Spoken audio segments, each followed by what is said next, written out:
G'day, ladies and gents. Welcome back first and foremost, but welcome to our first live stream for 2025. There have been quite a few requests for us to go live, and just due to lack of time, circumstances, and probably a lack of motivation more than anything, considering what we've seen being dished up in recent times by our side, hasn't kind of boded well for conditions to go live. But we are here, of course, and hopefully you can hear us. So let us know if you can do so. I've got my headphones in, probably should. So I'm relying on all of you tuning in at the moment, which, bit of a segue here. We are, of course, live. So we are, part of the reason why we are going live is because I am keen to hear your thoughts. If you wanted to jump on, have a little bit of a discussion, chat, vent, whatever you want to call it, with me on the live, feel free to do so, because that's part of the reason why we are here, because people have asked us to go live because they want kind of more live interaction, which is totally fair, and that's kind of something that we are keen to offer. So let us know if you are keen. I have put the link down in the comment section, so feel free to let us know if you are keen to jump in.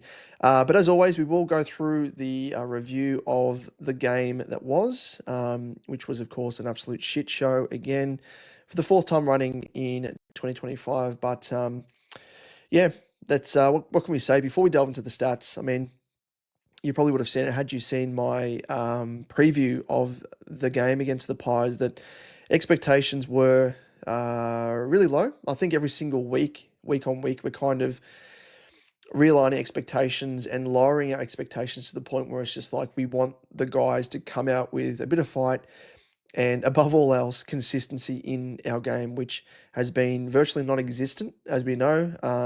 We come out showing a half decent brand of footy, and then we just fall away dissolve into a heap virtually when it comes to the second half. And I was at the game with my father-in-law, and I mentioned just jokingly, offhandedly, that it's that bad, our ability to fall away in the second half, that it's almost bordering on match fixing. Like there's no rhyme, reason, or logic behind it. It just makes absolutely no sense. But the only thing I can kind of narrow it down to is, and again, you don't want to point fingers at any one person. I do think it is a collective, and obviously the players. It makes me think that, was the, I guess, stamping the papers of Andrew Russell premature, obviously with regards to fitness and injuries that struck and everything else. Maybe it wasn't the regime that Andrew Russell had installed in terms of the training program and individual programs and everything else. Like, is it now lack of fitness? Is the new strength and conditioning coach that's come in, has he not implemented a program that's good enough? Who knows? But I think, above all else, obviously responsibility does sit on the players first and foremost. But again, it just kind of makes you think, like, it is definitely a mindset issue. We know that, but we saw it countless times in 2024 towards the back end, especially, and then of course in the elimination final against the Lions, where they just came out and just weren't prepared to compete and just mentally were not there. So there's definitely the mental side of things, but then there's also the coaching side of things as well. And I think people are very, very quick to defend coaches, and that the senior coach, which I do understand to a degree, but they are never immune 100% from the issues that we see on field. And as a supporter base, we can see the way that the team is structuring, like in terms of the critique of the Carlton football side as a whole. Those that compete, the best 23 on game day, we are probably best positioned to critique the way that we are played week in, week out, because we know the team, we know the strengths, we know the weaknesses of every single player that plays in the team, pulls on the Carlton jumper. And when the team is structured in a certain way, or is instructed to play in a certain style that isn't conducive to bringing out the strengths, or the best attributes of players individually, then we know well that there's an issue with potentially the coaching side of things. And I think, from my perspective anyway, I think that is playing a sizable role. I won't say it's going to be, the overarching, reason as to why we're going so bad, but I do think it is a big contributing factor. And it's almost at the point now where we're seeing the coaches and, Michael Voss I'm speaking to here change things up in the sense that, you know, we saw it in the back part of 2023. I mean, the start of that season was absolutely horrendous, much like this season. And it was only when his job was called into question where he thereon changed things up and, implemented different styles of setups and, game styles and everything else. And I'm kind of seeing that a bit now, like the way that we played against the Pies, there was elements there that we hadn't really seen before. Like there was kind of that reliance to kick a bit shorter, and not just bomb long, which we still had elements of, which again is a deficiency week after week. And I speak to that, and apologies because it is Groundhog Day, but it persists. But, there is that side of things. And, you know, it doesn't just rest on the senior coach. I will say that, it rests on the entire coaching panel themselves, and, the preparation that they pour into the team, in training sessions throughout the week, leading into game day, trying to work on those deficiencies. And I think that if you are trained to a certain style across the preseason, it isn't just a quick fix, changing things and hoping that, we're going to get a completely different result. So, I do understand the respect with what Voss is saying when he's mentioning in his press conferences that, we have to persist. We have to persist. I do understand that, but I understand it to a point where, and he's virtually, he's kind of echoing what he said in 2023 when we were going through that rough patch at the beginning of the season, where he was saying similar things like we need to persist, we need to just, try and get consistency and adapt to what we're trying to implement on game day. But as I said, like it was only when his job was called into question that he started to change things, and it looked as though we'd found ourselves a style of gameplay that really worked for us, and we got the results for that. And the flashpoint of that season was facing Gold Coast, and we started that game like shit, like every other game preceding that, and we for some reason switched it on, but the way that we were playing, it was playing with dare, it was playing with dash, it was playing with, greater speed of ball movement compared to the first part of 2023 where it was just like stagnant. It was, possession footy, and, opposition coaches, I think, worked it out very, very quickly. But what it seems like, and even in the back part of 2024, when we went into that rut, and this is way before the Hawthorn game where we had a whole heap of injuries, I feel as though we're kind of reverting back to what Voss and the coaching staff was trying to implement in the first part of 2023.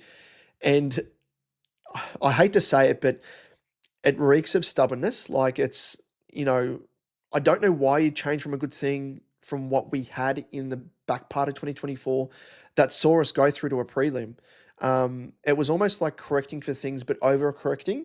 And in a sense, in doing that, I think we've kind of reverted back to what Voss and co were trying to implement in the early part of 2023. So from what I'm seeing now on a coaching structural, even extending to the, and let us know your thoughts as well as I am chatting through this in the comment section down below.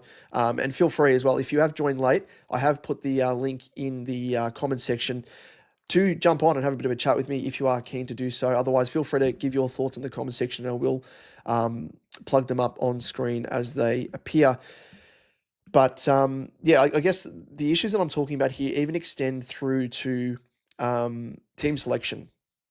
And I'll go through that the past few weeks as well. But I might do that after I go through the stats and, I guess a breakdown of the game a bit closer against the Pies. But I think there is a running trend here, and we saw it dating back to, that elimination final game against the Lions where TDK was stupidly somehow the sub.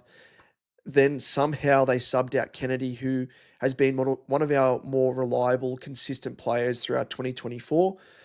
And even prior to that, I mean, I spoke about it last year. Guys like Orazio Fantasia, who was not in form at all to warrant selection, he was given games and almost gifted games week after week, didn't really play a role, especially considering that he was brought into the team as more of that, I guess, pressure forward. He wasn't kicking goals. He wasn't doing, I guess, that role of being a pressure forward. He wasn't laying enough tackles to, I guess, look at his game and be like, okay, well, he's actually provided something in that role.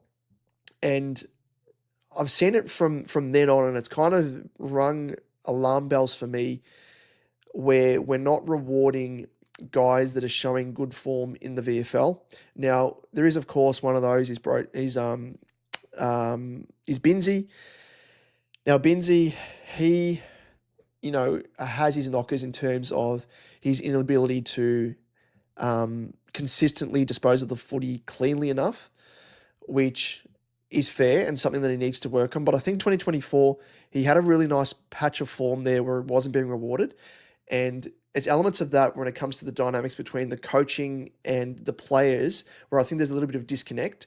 And I'm a big believer of, if someone shows really good form and consistently, not just for 1 week, but like across a number of weeks where they're showing good form, you should repay that form, provided they will offer something at senior level, and especially in a role where there is potentially a vacancy, reward that form, bring them through to the senior level and give them the opportunity to flourish. That really hasn't happened. And, that's kind of the critique that we're seeing now of the coaching staff in terms of, not providing opportunities for our youngsters. And yeah, it's just a different sort of kettle of fish that I'll probably delve too far down a rabbit hole here. So let me just jump across to the, I guess, breakdown of stats from the game against the Pies. So let's go through this. So, of course, we did go down by 17 points. I don't know if you tipped the Pies. I did, because from what we've seen in previous weeks, there's no reason for me to tip Carlton. And hence the reason why it hurt me to tip the Pies, but I did so. And they ended up victorious by 17 points, 8-15-63 to 6-10-46.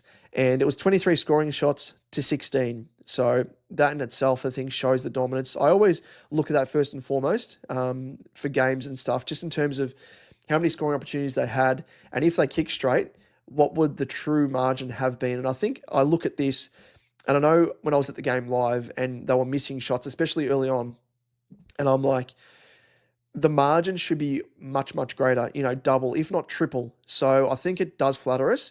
And I'm not a massive fan of that, because it kind of papers over the cracks in some respect that, it's an honourable loss, or, it's seen as, it can be contorted in a sense. And I've seen it, being contorted by Voss in, post-match presses, cherry picking stats and being like, oh, these are the positives without really focusing on the negatives. And I think this is one of those games here where we started well again, and it's Groundhog Day, but then we fell away. So let's go through.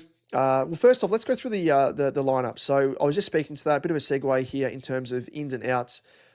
I think the big question that I do have is as to why Jordan Boyd was dropped. He was starting a sub, didn't get an opportunity to really play a full game, obviously. So, we brought him in for, a quarter and a half, maybe, if that, and then we've dropped him. I just don't understand the logic behind that, because of the guys that we brought in, Ashton Moyer is not a defender, Cooper Lord is not a defender, Will White is not a defender. So I know they'd have to restructure off the back of that, but it just doesn't really make any sense to me. So that was a big question that I kind of was left scratching my head. Francis Evans, he is Orazio Fantasia 2.0. He's brought in as his pressure forward, but again, how many pressure forwards do we need in a team where we're not kicking enough of a score to actually win games? Remove Harry Mackay from our forward line, and we're relying on Charlie Curnow and, Brody Kemp, who's, how many games now, 9 games or thereabouts, if that, into his career as like that permanent forward. Jack Silvani, who has actually been, quite good in terms of his ability to, adapt back to senior footy coming off an ACL.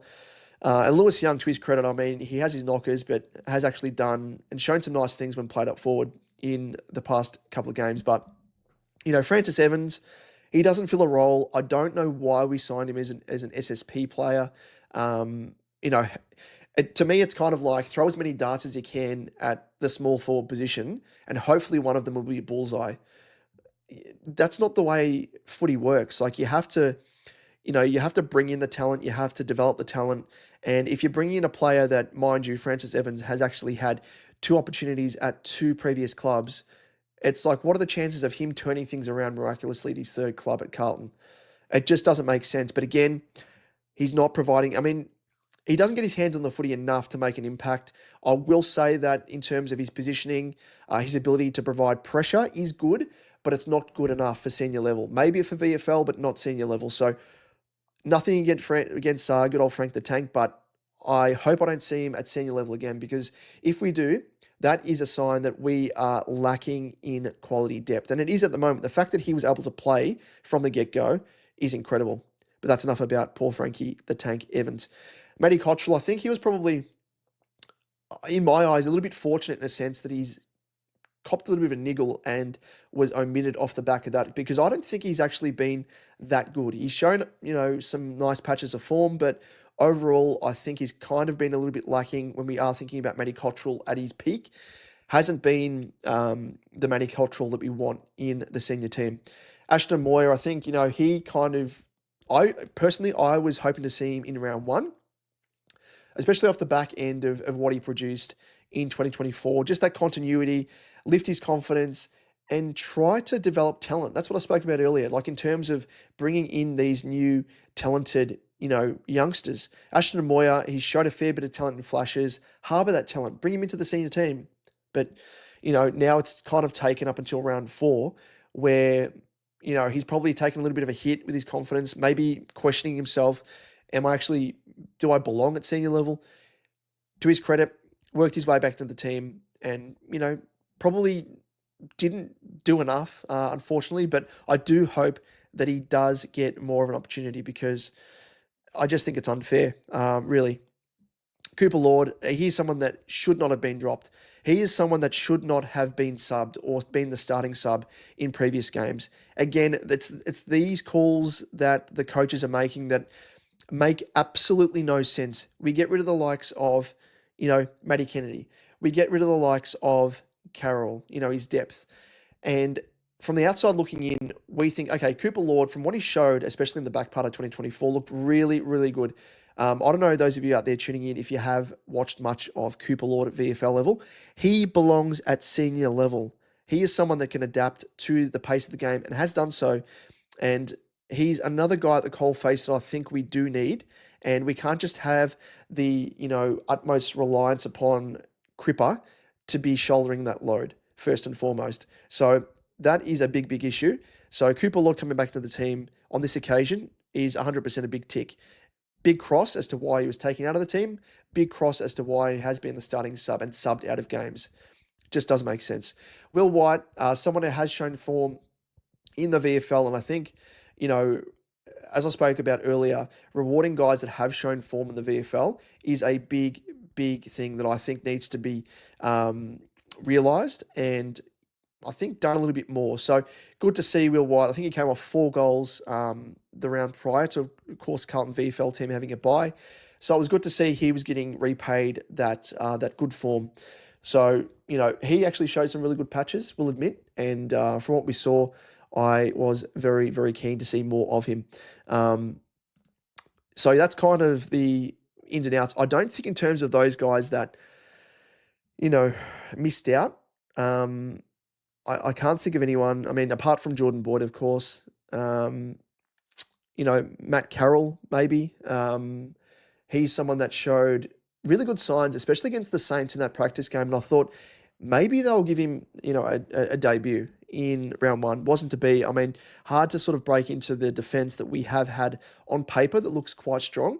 But when you look at it now and you have the likes of Mitch McGovern, probably in some of the worst form that I've seen him in, now I'm wondering, okay, well, we're in bad form. We need to make examples of players, especially those senior players that aren't pulling their weight. And Mitch McGovern is definitely one of those players. So I will speak about maybe changes and stuff a little bit later, but let's just speak to, before we skip ahead to there, let's just have a look at the stat breakdown. And of course, before I do that, let us know in the comment section if you are keen to jump on for a bit of a chat. If not, as I said, feel free to contribute in the comment section down below. Leave your thoughts as I discuss things. Feel free to pop them in the comment section, and I will pop them up on screen. Much like here, Quinton, thanks for joining us, mate. He says, liked what I saw of Will White, needs to stay in 100%, mate. Like, especially when we think about it in context of our small forward issues. Motlop, he showed some okay signs against, what was it, against the Hawks, maybe, maybe against the Dogs. But the thing with Motlop is his good form is so few and far between that I think if it wasn't for the lack of depth, if we're thinking about it in terms of other teams, like if we're talking about Brisbane, for example, he would not get a game. If we're talking about GWS, he would not get a game.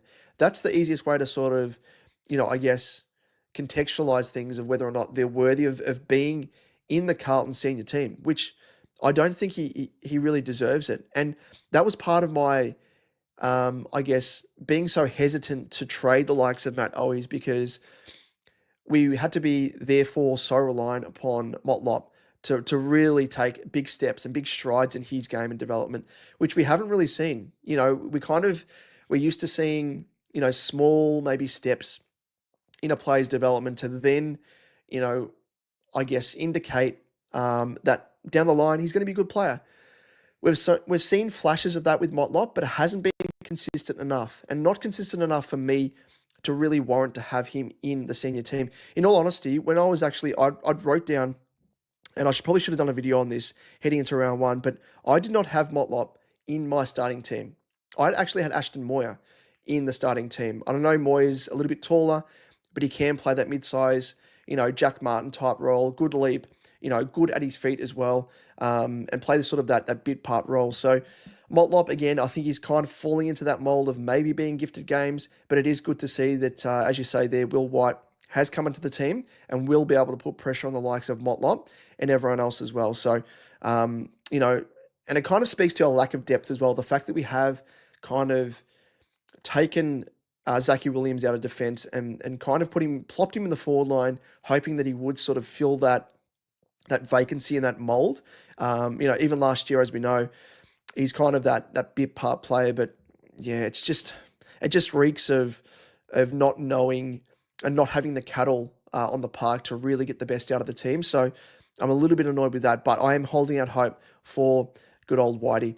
Let's go through the disposals. First up in terms of stats, and surprisingly, we actually had 14 more disposals than the Pies. It was a scrappy game, granted. The rain did pelt down at a couple of points, and the grass was quite slippery, and it was almost dewy conditions as well. So very, very windy, everything else. I was actually sitting right up the back, the MCG at the top level, and good for sort of bird's eye view. And I will admit that there were actually a couple of photos that I took in terms of the setup side of things, and it gives a really good insight in terms of the way that the players are being coached structurally in terms of kicking out of defence, or maybe, trying to enter inside 50 and all that sort of stuff. But there were a couple little alarming things with regards to that, especially exiting defence.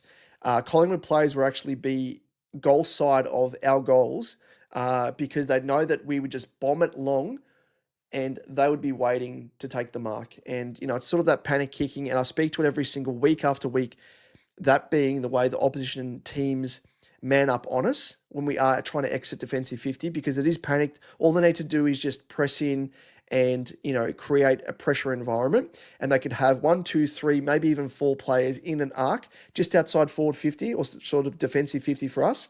They would mark and then bomb it back in to forward 50 for them. So yeah, it's just the way that we're setting up again, which is what I spoke to, which I won't harp on about again, but just wanted to mention that. But in terms of kicks, we had, what was that? 27 more. So interesting there. We had less handballs. Inside 50s, this is the tail of the tape here.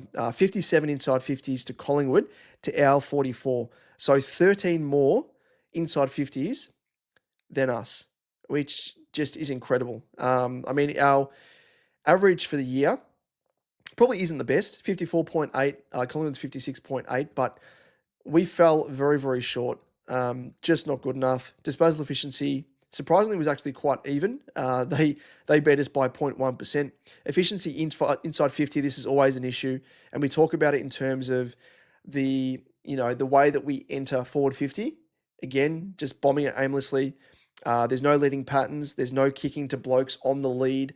There's no decoy leads where you're trying to if Charlie's being double teamed, you know, have a couple of leading corridors where you can maybe draw the second defender that has been put on Charlie. No, none of that. So that there is a really big insight. You don't really have to watch the game to know that if you look at these stats, you're going to be like, okay, well, looking at that efficiency, I can say with a bit of confidence that first and foremost, we lost the game, but also we didn't have enough scoring opportunities off the back of the fact that we weren't efficient inside 50. So just not good enough. And just the average 37%. I'd really love to know where that ranks in terms of the competition. If anyone knows, let us know down below in the comment section, because that is absolutely putrid. Compare that to the Pies, who's had 50.7%, which again, probably isn't the best, but I mean, geez, it overshadows what we've currently got at the moment. Free kicks, 24-15. Who really cares in that case there? But the differential there is a bit strange, but we won't speak to that. Stoppages, hit-outs, 43-38, so 5 more to the Pies. They had 9 more clearances as well. Centre clearances, they had 1 more. Stoppage clearances, they had 8 extra. Possession-wise, very, very even across the board there. No surprise, we had 10 more turnovers. And with regards to the marks, this is a really big surprise for me. 93 in our favour to 68 for the Pies. Marks inside 50, no surprise here, however. 4 to us, 10 to Collingwood. And contested marks, 10 in our favour, and 5 in our favour. That's a differential, but 10 to 5. And then, of course, the goals and behinds and time in front, which evens out for like virtually half the match. We were in front. Tackles, 85-69. That just speaks to the lack of workload and I guess pressure that we are putting on opposition teams, and it is a big, big factor. Tackles inside 50, trying to keep the ball inside our forward 50 to, give ourselves more of an opportunity at those scoring opportunities. Not good enough. 1%ers in wet weather footy, 1%ers probably count for more compared to dry weather footy, because, the ball's slippery. There's a lot of skill errors. There's a lot of ground balls. And with that comes spoils, comes smothers, shepherds, everything else. Now, speaking to that, there is a moment, and I did tweet about it, and I love the man. He's actually one of my favourite players playing in the Navy Blue. It is Sammy Walsh. He handballed, he was on the wing, handballed to, I can't recall who it was now. Who was it? It's by the by, but anyway, it's the action or lack thereof that really is the most important thing here, because while she handballed, and instead of running on and providing a shepherd, he handballed and slowed up, allowing the Collingwood player, who he probably should have put the shepherd on to protect the Carlton player, went forward and applied pressure and caused a turnover. And it's simple things like that, and I see that and I'm like, why is there such a disconnect? Why is there no unison? Why are we not playing for each other? And those actions just speak to me as individuals that are playing for themselves. They're not playing as a collective. They're not playing with extreme chemistry that is going to make up a successful team. So seeing stuff like that, and I was just left so disheartened. And it's that side of the game where you kind of like, it's not on the coaches, it's on the players. It's on those players to have the motivation and have it drilled into them that you've got to work as a collective. Like, otherwise, it's just not going to work. It's just incredible. Just going back to the comment section, Quinton, we get crushed by any pressure at all. And that's the big thing. Like, you compare our pressure ratings to the opposition, and it's just chalk and cheese. And you're totally right there. That what we saw in round 1 against Richmond, which was virtually like an under-18s team, is, I think, speaks volumes and probably is enough there as a sample size to be like, okay, well, this team, if they're crumbling under pressure to a minnow in Richmond, with all due respect, they're going to crumble under pressure to every single team. And it makes me worried. I will admit, like against West Coast, we know how ordinary they've been playing. I think they're a chance of beating us. Like if they apply the pressure that Richmond did, for example, we're done. Like we're just going to mentally crumble. And, off the back of that, then goes to the coaching staff. Where's the plan B? How do you counter that? And there really isn't any. So disappointing. It's Kaz. How are you? Thanks for joining us. Cowan out might be a blessing. He was horrible coming out of defence. Yeah, he's makes you wonder as well. Like if he is out of the team, who do we bring in? And you've said rightly there, and I spoke about him earlier. I'm not too sure if you were joining us during the early part of this stream, Kaz, but I spoke about Matt Carroll and how impressive he looked in that practice game against the Saints. And I was hoping that he would get a debut in round one. Wasn't to be, but now that we've got injuries, maybe it's a blessing in disguise, much like it was maybe in the back part of 2024, where we were getting guys in like Lord, like Binns for patches, Ashton Moyer, where maybe now we can start to, be forced to blood these youngsters, bring them in and allow them to flourish if they can show something. So totally agree. I'd love to see nothing more than Matt Carroll in that in column for me for round 5. Quinton, he says, Kaz not so sure on that. Others around Cowan have been worse. And yeah, just speaking to that, I am referencing Gov here. Gov has probably been one of our biggest liabilities. If you want to count maybe Doherty as well, I hate saying it, we all love Doc, but he has been out of form dating back to his first game against the Lions. Big ask for him to come back from his 3rd or 4th ACL and, not expect that he will lose a bit of confidence and maybe speed in his game as well. But I think confidence for him has been a major hurdle. He's just been, not himself. He's been dropping chest marks. He's been making, simple errors, stuff that you wouldn't expect him to, because he's usually one of the more clean players in our team. No matter where he plays, he's kind of that Swiss Army knife. He can play off defense, in the middle, on the wing. But no matter where we've put him, he's kind of been very, very ordinary. But I think McGovern, out of every player, I hate singling out players, but given our form line, we have to start doing this and making examples. And I think Gov is definitely one of those players where he needs a decent spell in the VFL, because he's just, again, is it form, which stems from confidence?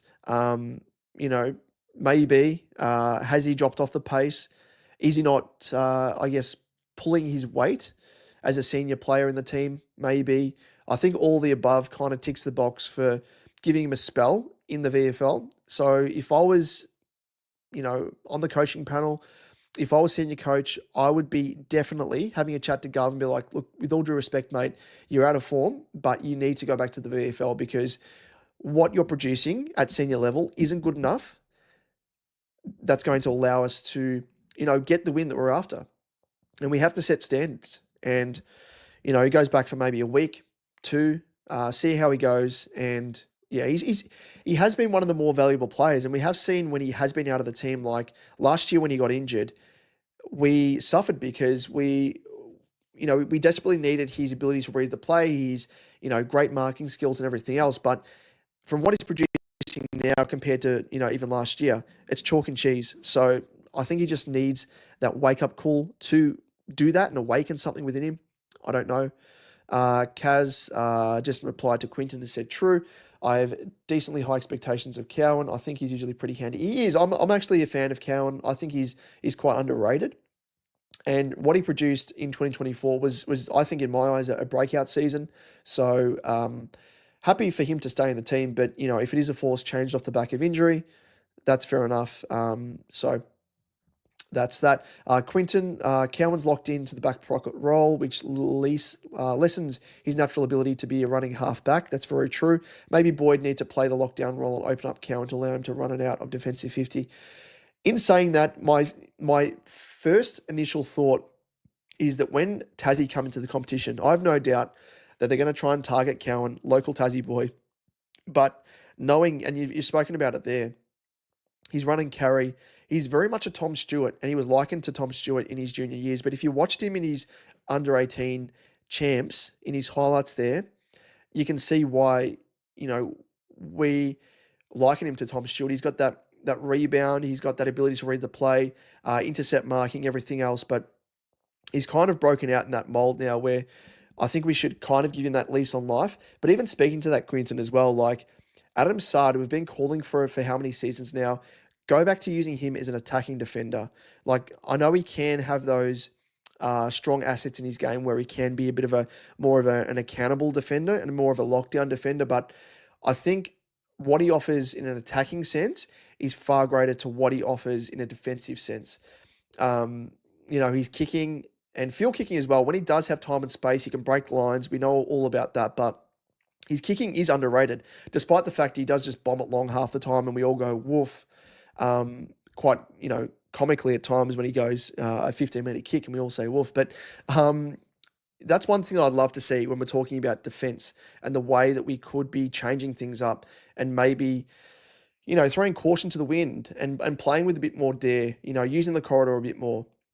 And one thing, just speaking to that as well, one thing that I did really enjoy and I have been calling for structurally when it comes to the coaching side of things, when we are exiting defensive 50, when we move the ball quite well, when we switch the play and we kick it wide, maybe to, we're talking about the back flank, for example, there were a couple of occasions there where we actually zigzagged. And every time I think we've done that, where we've kind of like gone wide, we've gone narrow, we've taken the corridor. And then when we've actually gone in the corridor, we've kind of caught the opposition team out because I think they're so used to opposition coaches have seen our style of play and the fact that we more often than not just bomb it 9 times out of 10 down the line. And it's like they set up for that. So if we are switching the play and then going into the corridor, and we ended up getting maybe a couple of goals from that. I know we did definitely get one of the goals from that style of play. And I was just like, yes, let's continue doing that. Throw caution to the wind and start playing through the corridor a bit more. Like, you don't have to go direct down the line. Like, if you're taking a kick out, the expectation to bomb it down the corridor is never going to work. Hence the reason why a lot of the time they kind of hug the boundary, hug the pockets, hug the flanks. But when you do have the ball and you're on the edge of defensive 50 arc, try other methods, like zigzag through. And I remember when they did that, and my father-in-law was kind of like, "Oh, it was a bit of a weird way to kick a goal," but I was like, it's different, it's unique. You're catching out the opponents, and the opposition coaches as well with this style of play because it is unprecedented and it's a style of play that, yeah, I mean, it's new and we should be trying to do those sort of things. And we did that in the, as I said, the back part of 2023. And that's what worked well for us, where we were, playing with dare, with dash, breaking lines, using Adam Sard, all that sort of stuff. But we've just kind of gone into our shells and yeah, I just don't know what else to really rationalize it with. Quinton, worried about Carroll's kicking coming out of defensive 50. His kicking is getting better, but it's always been an issue. From what I saw, and I know it was a practice game, but against the Saints, he was probably one of our best users of the footy. It was very strange because he was playing with a whole heap of confidence, and I was like, this is a guy that we delisted and then gave another lifeline to, and I don't know if it was maybe off the back of that where it was like, I've got nothing else to lose. But it was confidence that it kind of just blew me away a bit.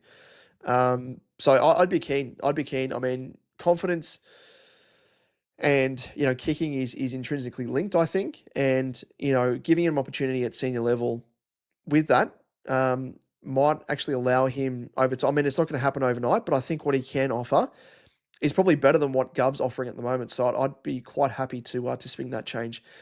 Kaz, Young replaces Gov down back, you reckon? I agree on all your points that Gov has been shocking. God, I wish he was his brother.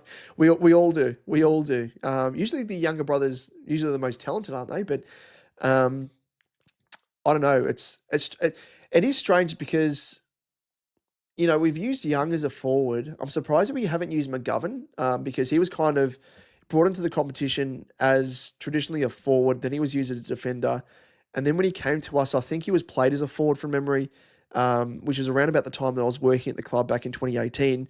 because I remember filming him taking a mark and landing on his hip, and I thought, oh, he's back, and he was out for a little while. But I'm surprised we actually haven't swung the changes and shifted him forward and used Young in defence, or maybe even Sauce in defence at various stages. But I think they're probably, if I'm reading between the lines, I reckon the coaches see Young as less of a liability up forward, less chance of fuck ups, everything else, which lead to opposition goals, conceding goals, compared to being up forward. But yeah, interesting. But yeah, I think Young could potentially replace Gov down back. I mean, he seems like another player, Young, that is, he's very much driven and operates on confidence.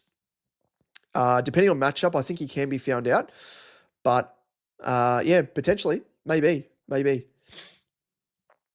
Quinton, I'd love to have Voss set some standards though, but think Voss will keep his favourites. And that's the thing I really dislike about Michael Voss is, I spoke about it earlier, he's very stubborn and has his favourites, almost to the detriment of the team and the lineup and the way that, that the team should be structured just overall. Spoke about Orazio Fantasia, why he has been gifted games week after week when he hasn't been playing a proper role and an influential and effective role. Beats me. Then we saw it as well with Frank the Tank Evans. We don't need a million pressure forwards. When we're struggling to kick winning scores, the last thing you need to do is bring in a pressure forward, another one. So yeah, it's crazy. But I think off the back of that, that is the one thing that really annoys me. And the fact that he is stubborn, and you see it in the press conferences where he just speaks about persisting and persisting. And it's like, yes, you persist, but you persist to a point where, okay, if my game style that I'm trying to implement with the team is not working, if it is causing fade outs with a run and gun and everything else, moving the ball, at a certain tempo, change things up. Like, don't just heap the responsibility on the players. You are there to coach the players, have them set up in a certain way, have them move the ball in a certain way, all that sort of stuff. It rests on you at the end of the day. So I am very, very disappointed in Voss. I will say that. Quinton, with regards to Sard, you agree. Boyd may help with that. And again, it's like, well, why do we get rid of Boyd? We brought him in as the starting sub, and then we get rid of him the very next game after a quarter or two. It's just the selection. I don't know who, I mean, Voss does have the final say. I will say that. He's the senior coach. But who, when they sit down at the table selecting the team, is like, okay, well, Jordan Boyd, he didn't really show much in a quarter. Let's get rid of him. It's like, where's the logic behind that? Quinton, we are far too predictable, especially out of defensive 50. Williams and Saad looked their best in the last few games running with Dare. And it's that element of, positives that I see fleetingly and that we've seen, in the back part of 2023 with consistency. And it's like, well, to me, they kind of marry up. Like, if we're seeing positives come out of those players played to their best ability as attacking players, persist with it. If you want to talk about persistence, Voss, persist with that. It's just, it seems to me like it's just basic logic, but I don't know. They kind of, when sometimes I liken it to the saying that they try and play chess when it's checkers. Like, don't try and overcomplicate things when it's right in front of you. You know what I mean? Quinton, if Young only had his confidence from 2 years ago, yeah, when he started with this, he looked like, someone that could have been one of the best pickups on the second-hand market of the lot of the year that we got him. Yeah, it's the fall away there. I think when the team isn't going well, we have those confidence players, first and foremost, I think, drop their head and fall in a heap. Like, Young is definitely one of those. Harry, as we know, that, he's dealing with his own issues at the moment. But with that aside, in terms of his performances week in, week out, when he was going through the rough patch with his goal kicking, he would get in his own head. And I think as a collective, when the team isn't going well, those players are very, very quick to fall away and, lose their confidence. And it's nothing against them as people. That's kind of who they are as athletes, as humans. But, you've got to have that support system there. You've got to have the teammates supporting you. You've got to have the coaches supporting you. And I just don't know what happens behind closed doors. I wish I did, because I was in the club in 2018, as I said, in the media team. But What's going on now? Who knows? Kaz, I would love to be a fly on the wall during the team selection. It was that aspect that truly put me off Voss. And you're totally right. And it's one of those things where it's been a consistent theme across his time as senior coach. Numerous occasions where players have been selected when they shouldn't have been selected, guys have been dropped when they shouldn't have been dropped, and guys are being subbed when they shouldn't be subbed. And it's like just basic stuff across every single line where we're seeing these issues. We're seeing favourites being selected. Um, it's just crazy, absolutely crazy. I'll pop this up on screen, this next one. And Josh, I think you were, let me know if you are the same Josh who was keen for me to do the live stream, mate. So if it is you, I hope you're happy that I'm doing the live stream now because you said you wanted to jump on if it was you and have a little bit of a chin wag. So good to see if it is you, mate. Let me just have a bit of a swig because I've got a bit of a dry throat.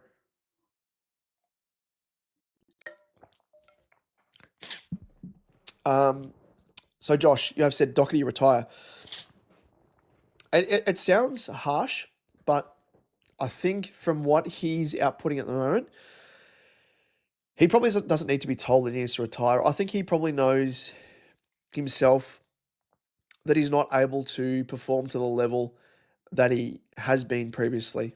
It was the game was against the Dogs or the Hawks where it was like the quarter break and he was almost on the forward 50 arc and went to go take a chest mark and fell through his arms. And he sat there for like a good, I reckon, 2-3 minutes, just slouched over, just staring at the grass. And you could tell he was so disappointed with himself because, he's a leader of the team and holds himself to really high standards. But just, it's fallen away for good old Doc, unfortunately. I mean, it comes for every player. Every player falls away, they regress, their abilities aren't what they once were. And I think he gets a bit of a leave in this case, I think, because Doc's been through so much, as we know, off field, numerous ACL injuries. It's been one of the more cruel stories for such a talented athlete, but also just a well-rounded, good human that he is.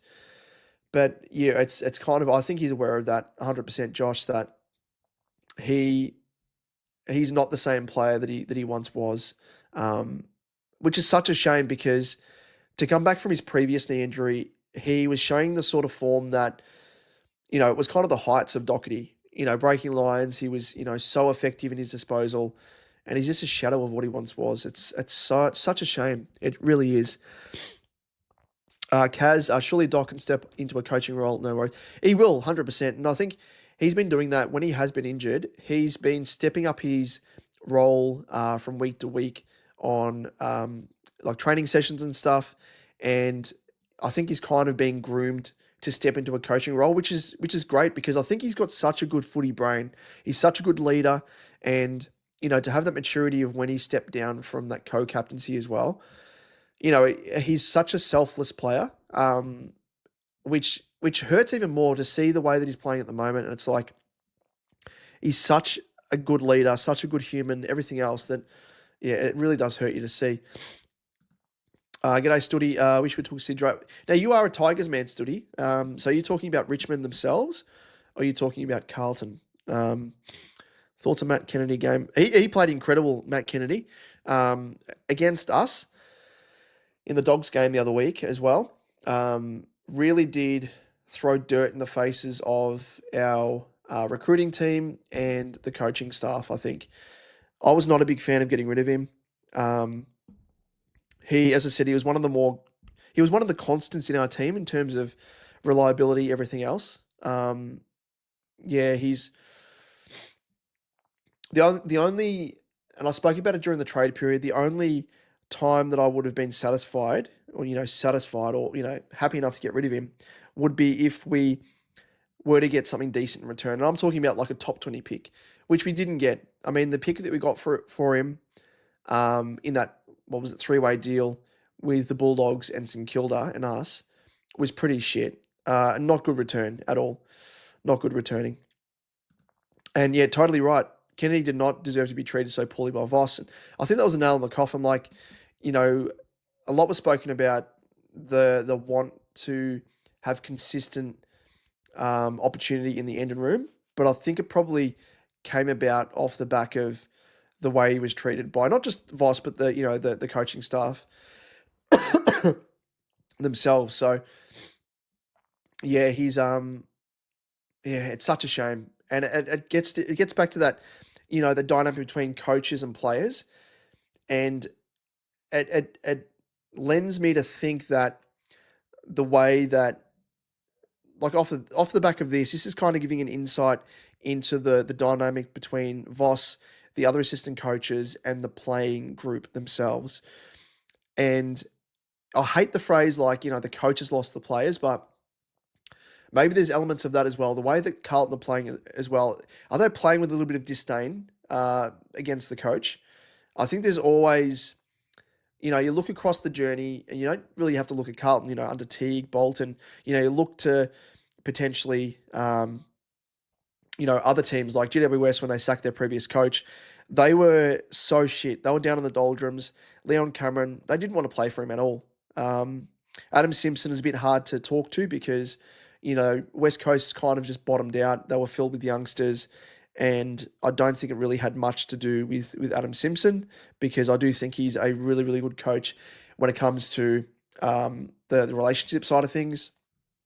But yeah, it's it's an interesting one. Interesting, that's for sure. Um, I was actually disgusted when he was subbed in the final, as was I. I think a lot of us were, mate. Crazy, crazy stuff. Quinton, I think it's time for Doc 2. I badly wish we had. I've got Draper. We gambled high on the pick 3 and Jagger. I hope Jagger proves me wrong. I think a lot of people are quick to judge this. Like, you've got to remember as well that Draper has been virtually the sub in every single game that he's played at senior level, apart from on the weekend. And that's due to the fact that he has had injury issues himself during the under 18 champs and across the preseason as well. I think he has some back issues. So it's a little bit harsh, I think, to compare the pair here. In my eyes, I was happy to go for either Draper or Jagger. But in my eyes, from what I saw from Jagger, I was convinced that he would be gone at number one and we would not have an opportunity to get him. So I think if I was in the recruiting team, I would go for Jagger as well. He's more of a well-rounded player compared to Draper. I think Draper's disposal efficiency can let him down at stages.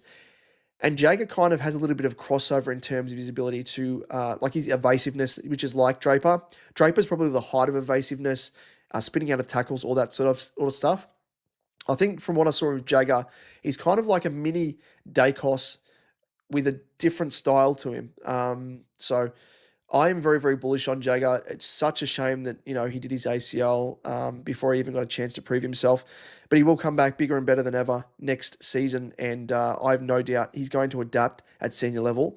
And the chat about, comparisons between Draper and Jagger, it's going to be a thing of the past. So we'll wait and see with that. But Studi, you've said thoughts on Ollie Hollands. He can't lay a tackle. We traded up to get him when we could have had a genuine small forward. That's a good point. I want to see in terms of when we drafted Ollie Hollands, who was actually around in terms of small forwards there. I think a lot of the expectations kind of been heaped on Jesse Motlop, which is unfairly. So we're looking, we'll go have a look at the 2022 draft. And we'll just see who we had on offer here. So Ollie Hollands we took at pick 11. After then, I mean, Constanti was probably that small forward, which surprisingly he's no longer at Sydney now at the at the Roos. He was spoken about as one of the better small forwards. Yeah, then the next pick was Lockie Cowan. So I don't know if there's anyone else that really would have fit the bill. I don't think that draft was really good for small forwards. It was more midfielders and key position players. And I think from what we got with Ollie Hollands, we needed a wingman. So that draft, I think we were well within our rights to get Ollie Hollands. Oh, wait, Studs, you've said Darcy Jones was the pick we had. Look at some of the drafts and Draft Guru. It was Darcy Jones. That draft would have been a later one. Oh no, it was that draft. Sorry, apologies. Yeah, Darcy Jones right after Constanti. Hmm. Yeah, it is a shame, but I mean, would it have been a reach at that stage to go for? Because Ollie Hollands was spoken about as like around about that pick anyway. So yeah, it was that draft. All good, I got you, mate. Yeah, it's an interesting one.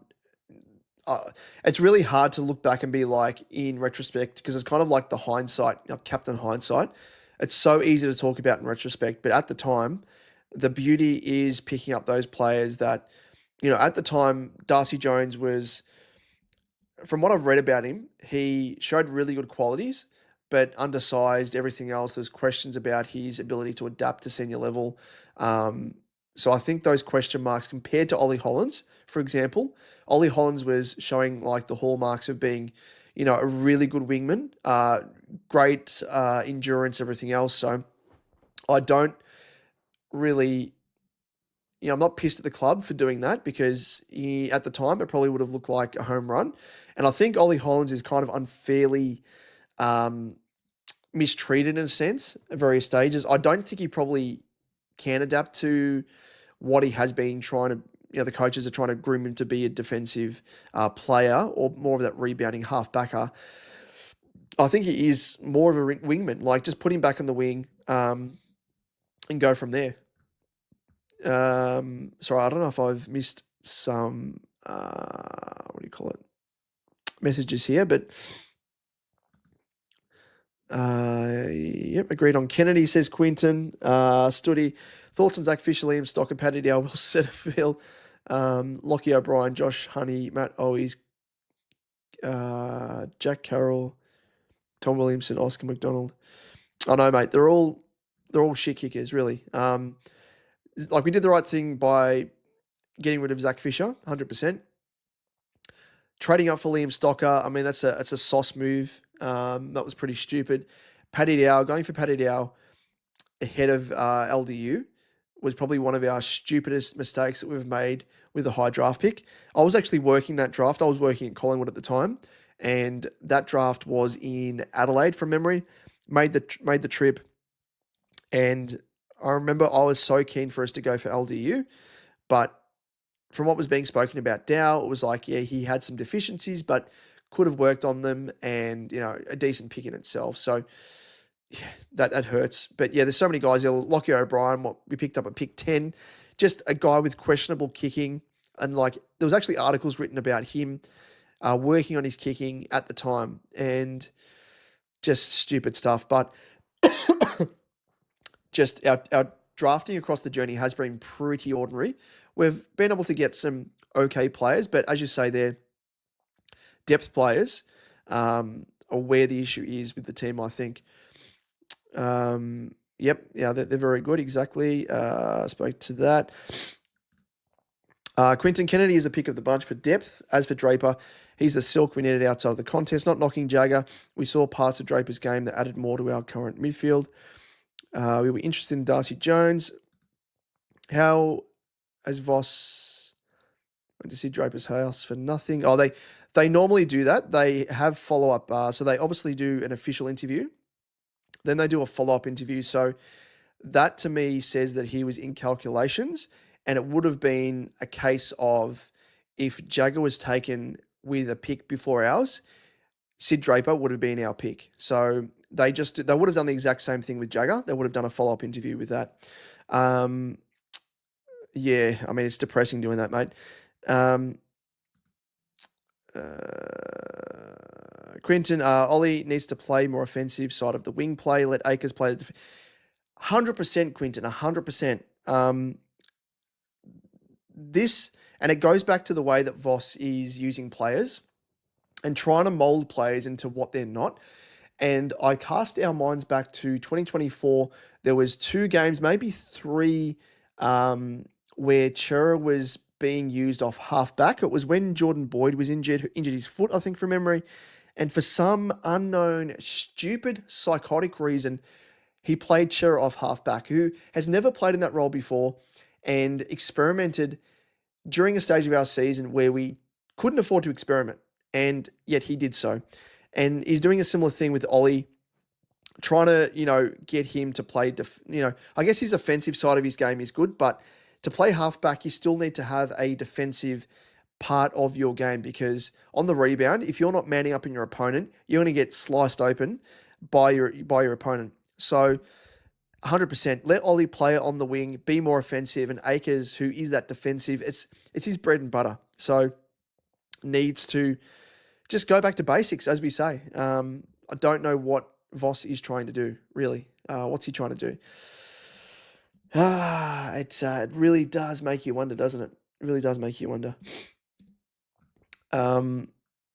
We'll continue on. We're just gone over an hour mark, so we might wrap this up very, very shortly. But if anyone is keen to jump on for a chat, feel free. I will post up the link in the comment section down below if you want a quick yarn. But otherwise, feel free to continue on with the comments. How's that there, Walsh? We will have to take accountability. It's all just wordsmith stuff.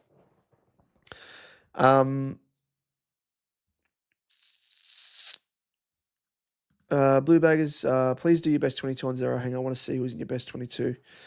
I might do that another time, mate, just because I'm going to try and wind up this live stream. But a great idea for maybe another video that I might do and pour a bit of time into, because you need to kind of work out the way things are looking now compared to, I guess, because we need to have a look at injuries. Maybe I'll do it in terms of my my ideal team when we're at full strength. But I imagine a lot of people would have a similar team to what I would. Yeah, I'd never like to celebrate when a coach is sacked, but I will say that he's had 4 preseasons now to really use this list to its best ability. On paper, we probably have a spine of a team that is the envy of most of the competition, yet we're performing like a bottom four team. And again, to those people that always say that it's not just the coaches, have a look back at our playing list in our best 23 back in the back part of 2023 when we made the finals, when we made a prelim. Give or take a handful of players, it's the exact same team. And yet we've fallen off a cliff. Players don't lose ability over the course of 2 to 3 seasons. It's the way that they're being played. So 100%. I think Voss, unfortunately, needs to be taken out. Not just Voss, but the entire assistant coaching panel. There were no changes off the back of 2024 when there should have been, and that's part of the issue. Isaiah Dudley, I haven't seen too much of him, mate. I did see patches for Freo. Looks good enough. Eddie Betts' nephew, there you go. Natural small forward. And yeah, 100% Quinton wants to add versatility to players, but it also dampens their natural abilities and roles. And there's no real reason to do that. I think if you are doing that, it probably speaks to the fact that he's not confident in the list having the depth to step up when we do have injuries. And you shouldn't have to do that. You shouldn't have to, remold a player into something they're not when it's not their natural ability, because you're taking them out of an area of where their strengths do lie. Chera, for example, in the midfield, speaks for itself. Ball winning ability, can play inside, can play outside. When he wasn't played in the middle, we needed him there, and yet he was played a half back. Crazy stuff. Crazy stuff. I might even do a previous video. I was going to speak about it on the live, but it's probably another video.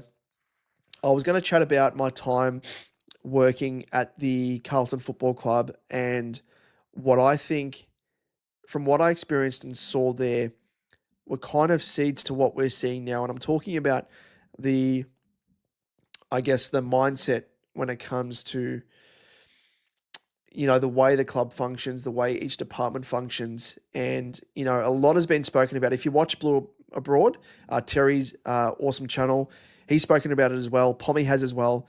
The mindset of the club is very much centered around profit and, dollar signs and everything else. And that needs to be realigned.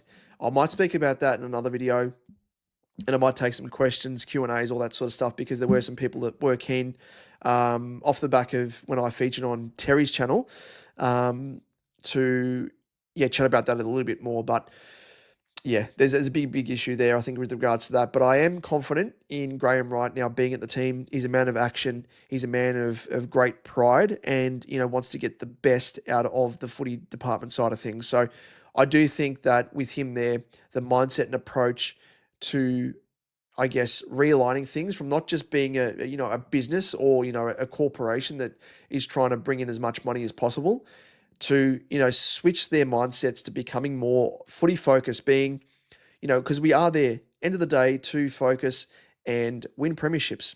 So you've said there, Studi, 100%.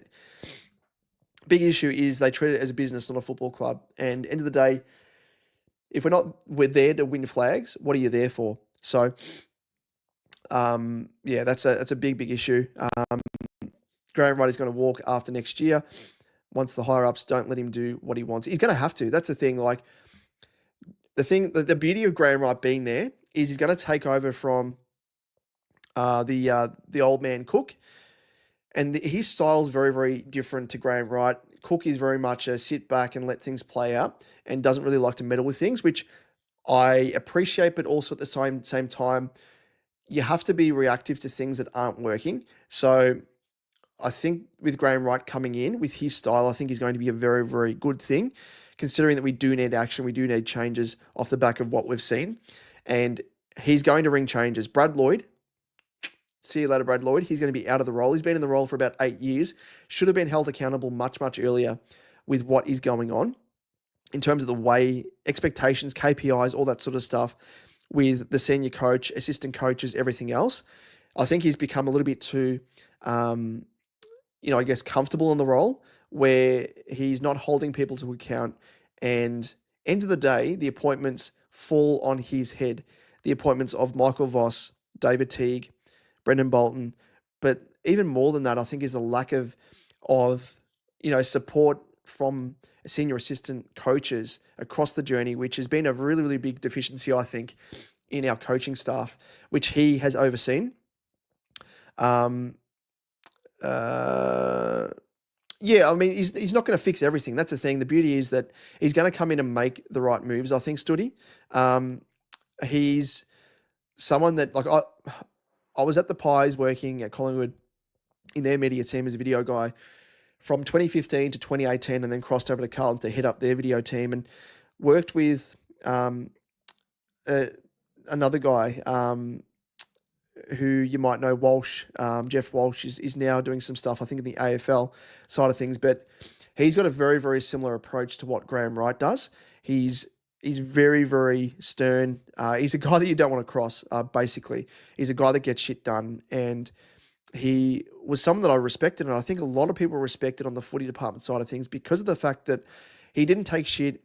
He, said things, even if it was out of school, even if it was to put someone's nose out of joint, if it was to dent someone's ego, he'd come out and say it.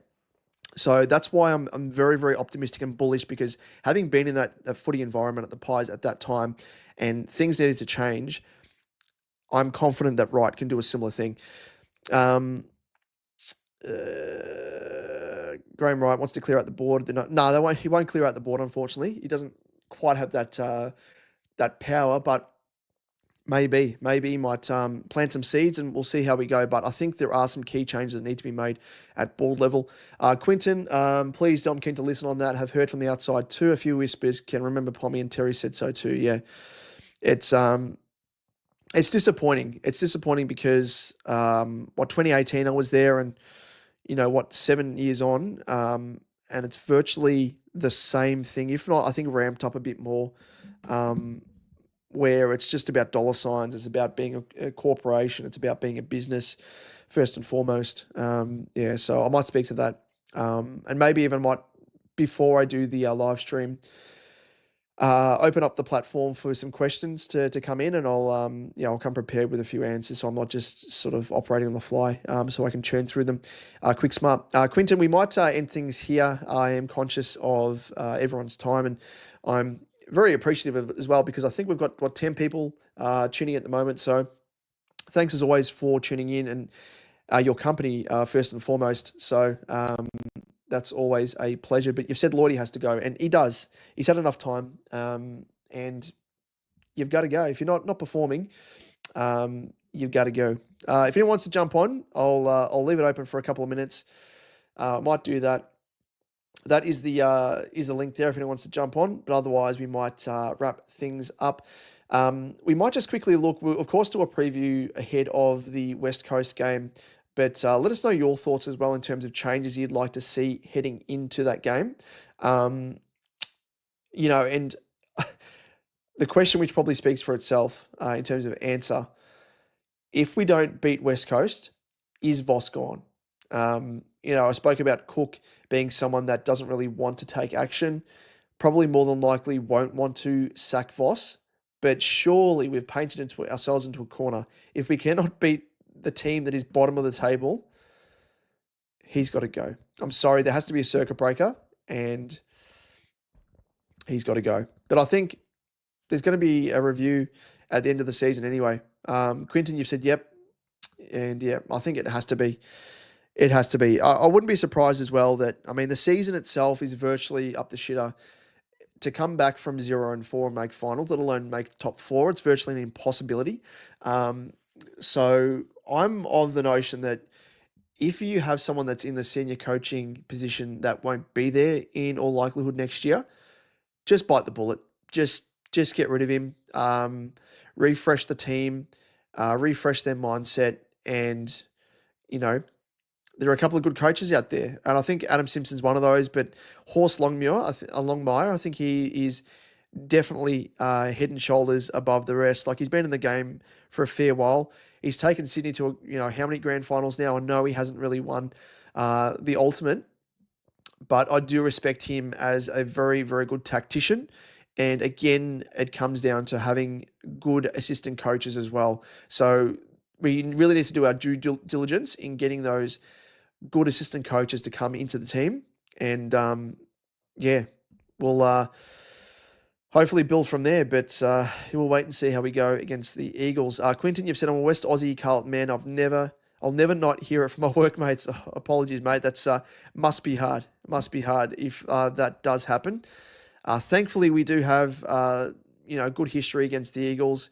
And I think likewise Charlie as well normally kicks almost double figures against him in recent times. So might be the catalyst for us. But I said that in round one against Richmond that, it's a good way to start the season to build upon it and get ourselves an easy win, which didn't happen. And it's been the complete opposite. But who knows? It could be the catalyst. It could be the optimistic person inside me that thinks that. But yeah, we're really at the base level now where we just want to win no matter what, even if it's a dirty win, which won't count for much. But if it's a win to get the monkey off the back, I think we'll take it. I think we'll take it. But I think that's it, ladies and gents. I think that might end it there for us. Thank you, as always, for tuning in. If you have yet to subscribe to our channel, feel free to do so, because really do appreciate it. It is the best way in terms of knowing the content that I'm putting out. If you are enjoying it, the best way to let me know is through subscribing, which I think at this stage we have, I might have a look in the back end. I think it's around about 670 odd thereabouts. So if you can help us push up towards that 700 mark, that would be incredible. I'll just have a quick look in the back end. Actually, I think a couple of people have subscribed already. So thank you very, very much for doing so if you are one of those people. Let me just have a look in the back end. It is... yes, it is 680 we're at the moment. So thank you for your love and support. Really do appreciate that. But that's it. I think that will do us. That will round things out. Thanks as always for tuning in. Don't forget, I will be doing a preview ahead of the game against West Coast. and might even do a live for that as well. We'll see how we go. Um, Team release on Thursdays, so we might kind of do it around then, um, just to get a well-rounded look at things, because it's always hard to kind of do a bit of a preview without knowing what the team is going to be and what the matchups are going to entail. So that's it, ladies and gents. Thanks as always for tuning in, and really do appreciate your company as always. And we will catch you in the next one. We'll see you then. Cheers and go Baggers. Have you ever heard?